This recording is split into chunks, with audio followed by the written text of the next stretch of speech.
वाह कमाल करता यार भाई तुसी ते आज तो बड़ी ज्यादा चीज लग गई मैनू आज मैं नहीं खान देना देख करो जी तुसी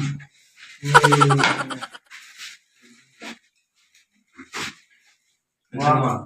बोटियां क्या बात है कमाल है हेलो अस्सलाम वालेकुम जी हाजी वाह आना क्या हाल है जी बैठो बैठो अब मेहमान आया वा साडा ए ना ये मेरा भी मेहमान होना है कोदे नहीं ਉਹ ਨਹੀਂ ਇਹ ਦੋ ਦਿਨ ਦੀ ਹੋਰ ਲੱਗਦੇ ਮਹਿਮਾਨ ਆਏ ਤੈਨੂੰ ਬਿਰਿਆਨੀ ਦੇ ਦੋ ਚਲੋ ਕਰ ਲੋ ਭੁੱਖ ਲੱਗ ਗਈ ਜੀ ਨਹੀਂ ਖਾਓ मेरा दोस्त है यार मेहमान कितना अच्छा निकाल खा रहे हैं यार नहीं बहुत अच्छा यार निकाल खा रहे हैं यार नहीं यार और ना मेरा भी मेहमान होना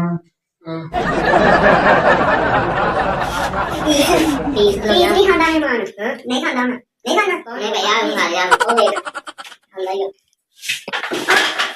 खाने वालों अभी होया के लग रहे थे गल ये मेहमान आ गया चले सबर करना मैं नहीं खाने सबर नहीं खाने मैं मेरा सबर दे रहा हूं बाबा भैया हां बस आगे के बाद पूरी नहीं है तो बाबा का सेवा नहीं है तो बोल रहा है आई जल्दी करने के बाद निकाल करेंगे बाबा ने खाली ले लेना नीचे से प्लेट ले जाएंगे तो ले खाली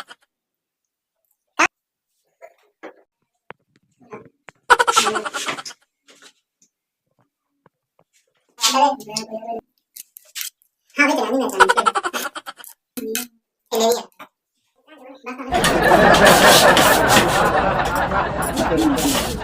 मान ली होगा मैं मान लो